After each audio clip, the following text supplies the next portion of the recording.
to leap into the realm of the impossible.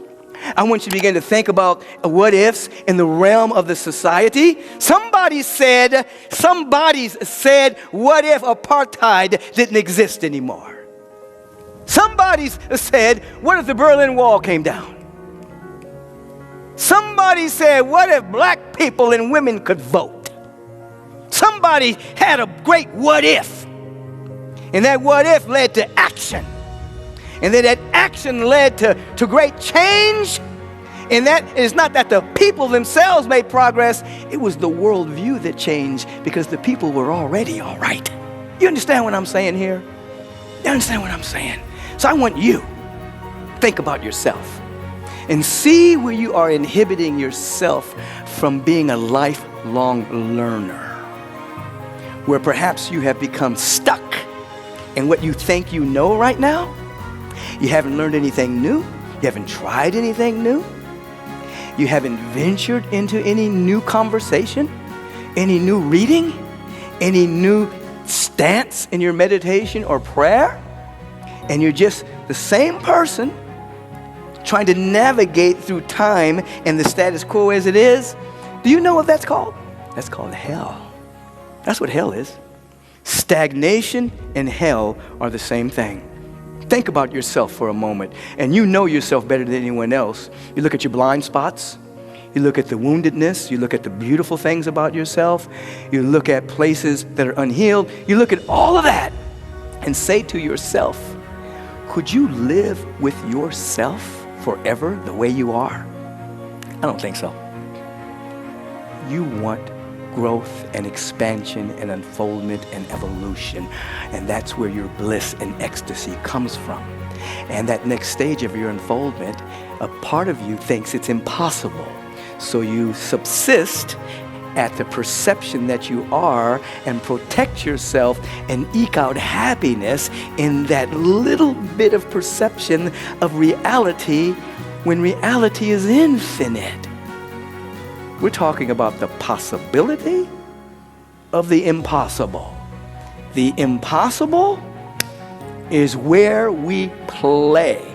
Now, what's the movement towards that? The movement is carried in the frequency of play.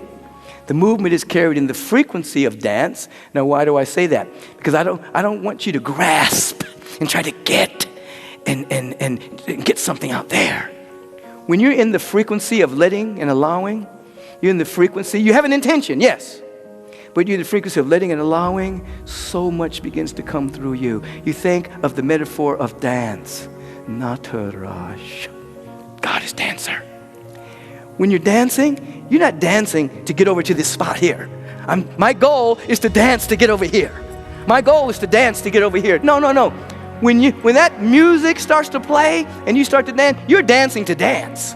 You're in the rhythm of dance. And all of the benefits occur. Your mind becomes timeless. Tonic chemicals flow.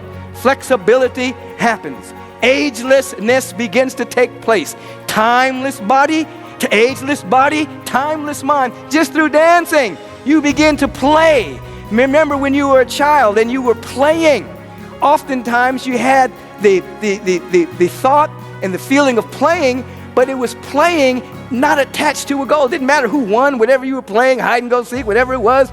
It didn't matter. It wasn't about winning. It was just you were with your friends and you were just playing and you were in the nowness of this moment. You had extricated yourself from time and space.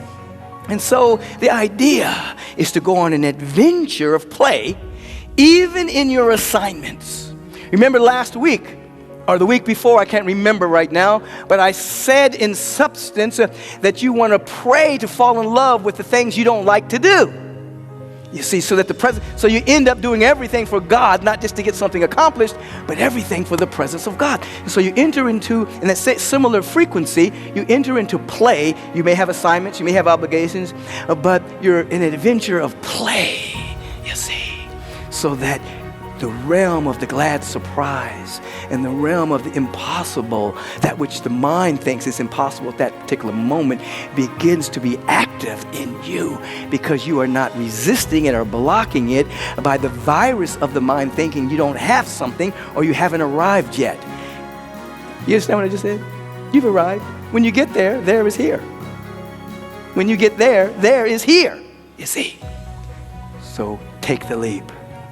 We're talking about a quantum leap. When you break out of linearity as your worldview, you become aware you're already there. And when you get there, there becomes here. So the feeling, the play, the dance, the non-grasping, the non-clutching, the non-controlling aspect of you is dissolved. Ooh, you birth that which formerly was impossible.